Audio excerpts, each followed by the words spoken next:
옛날 옛적에 아이가 없는 여자가 있었다. 그녀는 한때 좋은 마녀에게 도움을 청했습니다. 그 여자는 아이를 꿈꾸고 있다고 말했다.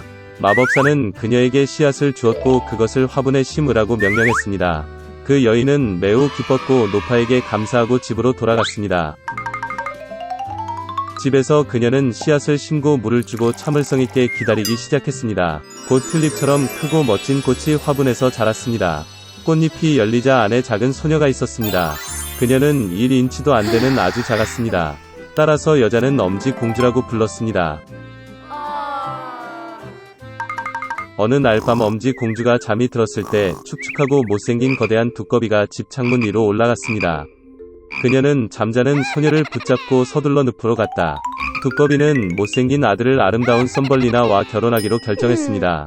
그녀는 소녀가 달아나지 않도록 넓은 백합이 위에 강 한가운데 그녀를 심었습니다. 아침에 썸벌리나는 잠에서 깨어 집에 있지 않지만 주위에 물이 있다는 것을 깨달았습니다. 소녀는 끔찍한 운명이 그녀를 기다리고 있다는 것을 깨달았을 때 몹시 울었습니다. 이 순간 작은 물고기가 헤엄쳐 지나갔다. 그들은 썸벌리나에 대해 미안하다고 느꼈습니다. 그들은 백합의 줄기를 갉아 먹었고 잎은 소녀와 함께 흐름과 함께 떴다. 큰 딱정벌레가 지나갔다. 아름다운 소녀를 본 그는 그녀를 붙잡고 그녀를 나무로 데려가 친구들에게 소개했습니다. 그들은 모두 그녀의 아름다움을 부러워했지만 썸벌리나는 매우 못생기고 회사에 있을 수 없다고 말했습니다. 친구들의 압력을 받아 딱정벌레는 그녀가 못생겼다고 결정하고 소녀를 땅에 내려놓고 작별 인사를 했습니다. 여름 내내 썸벌리나는 숲에서 혼자 살았습니다. 그녀는 풀과 나뭇잎으로 요람을 만들었습니다. 그녀는 꽃가루와 이슬을 먹고 맑은 날씨에 햇볕을 쬐고 큰 우엉이 발에 비를 피해 숨었습니다. 그러나 곧 찬 비와 바람이 몰아쳤다. 썸벌리나는 겨울 복장이 없었고 얼기 시작했습니다. 소녀는 배고픔과 추위에 시달렸습니다. 그리고 어느 날 그녀는 들쥐의 보호를 받았습니다. 그들은 영광스럽게 함께 살았습니다. 소녀는 집안일로 쥐를 도왔고 그녀의 동화를 말했으며 그 대가로 따뜻한 집과 음식을 받았습니다. 들쥐에는 부자가 된 눈먼 두더지인 이웃이 있었는데 그는 항상 자신의 재산을 세어이 일을 했습니다. 눈이 멀더라도 두더지는 썸벌리나가 매우 귀여워서 그녀와 결혼하겠다고 제안했습니다. 그러나 소녀는 이것에 대해 전혀 행복하지 않았습니다. 그녀는 지루한 두더지를 좋아하지 않았습니다. 한 번은 지하 통로를 걷다가 추위로 거의 죽을 뻔한 상처 입은 제비를 보았다. 겨울 내내 그녀는 아픈 새를 돌보았고 봄에는 그것을 고쳤습니다. 결혼식 전에 썸벌리나는 마침내 태양에 감탄하기 위해 위층으로 올라가게 해달라고 마우스에게 요청했습니다. 그녀가 쥐 구멍에서 나왔을 때 그녀는 제비를 보고 치료했습니다. 썸벌리나는 새에게 그녀가 더러운 두더지와 결혼하고 깊은 지하에서 그와 함께 살도록 강요당하고 있다고 불평했습니다. 제비는 소녀에게 따뜻한 땅으로 날아가도록 초대했고 그녀는 동의했습니다.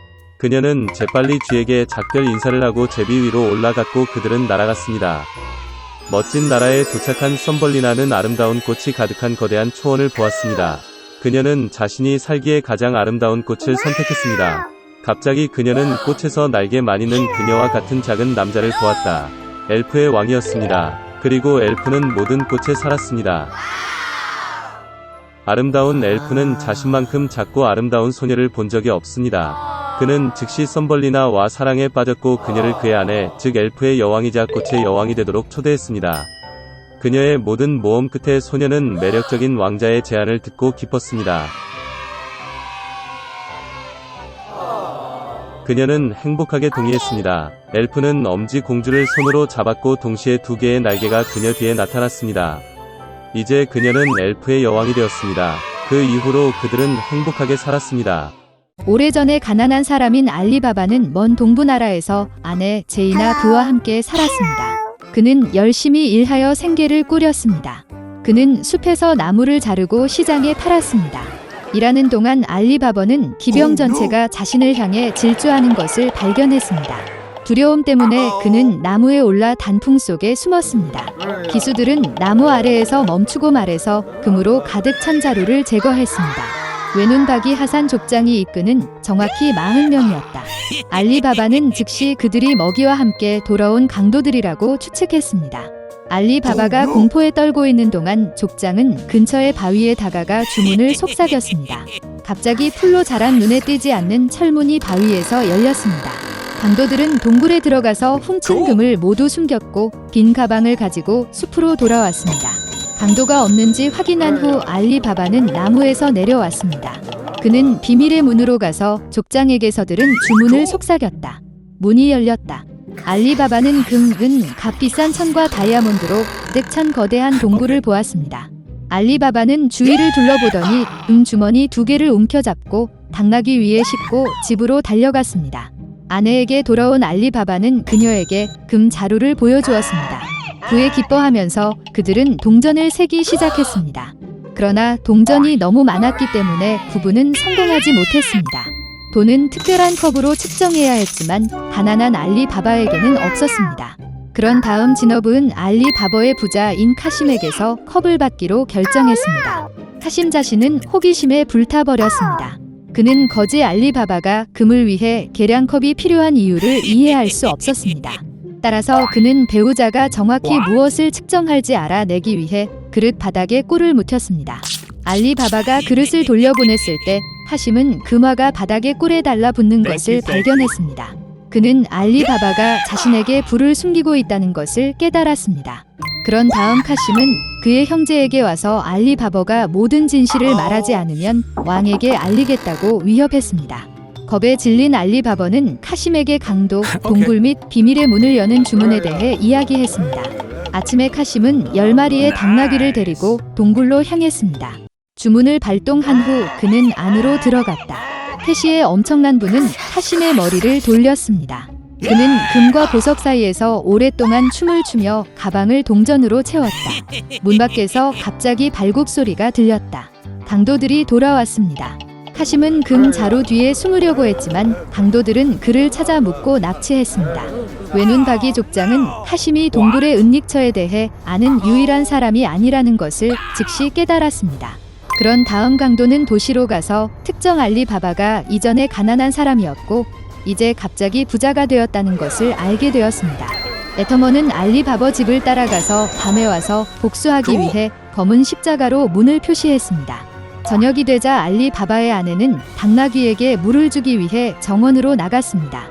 그녀는 십자가를 보았고 즉시 표시가 좋지 않다는 것을 깨달았습니다. 그런 다음 그녀는 모든 이웃집에 같은 십자가를 그렸습니다.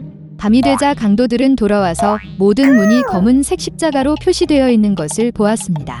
그들은 알리바바의 집을 찾지 못했습니다. 그들의 계획은 실패했습니다. 다음 날 족장은 당나귀에 큰 주전자 40개를 달고 강도를 숨겨 도시로 출발했습니다.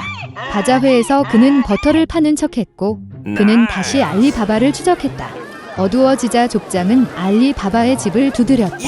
강도는 밤을 보내달라고 요청했고 대가로 40개의 큰 기름통을 제시하겠다고 제안했습니다. 그리고 알리바바는 동의했습니다. 그는 진심으로 족장을 영접했으며 심지어 당나귀를 마당으로 몰아가는 것도 허용했습니다. 손님을 위해 저녁 식사를 준비하는 동안 알리바바의 아내는 버터가 얼마 남지 않았다는 것을 알아차렸습니다. 그런 다음 그녀는 손님이 가져온 기름을 집으로 안뜰로 나갔습니다. 그러나 갑자기 주전자에 도둑의 귓속말과 속삭임이 있었습니다. 그런 다음 지너브는 부엌으로 달려가 끓는 물 한 컵을 잡고 강도 중 한 명에게 부었습니다. 그는 겁에 질려 비명을 지르고 주전자에서 뛰어내려 산으로 달려갔습니다. 전체 분리가 겁에 질려 그를 쫓아갔다. 그도 곧 밝혀질 것이라는 사실을 깨달은 족장은 집에서 도망쳐 흔적도 없이 사라졌다. 그리고 알리바바와 그의 아내는 그 후로 행복하게 살았습니다. 그리고 강도들은 돌아오지 않았습니다.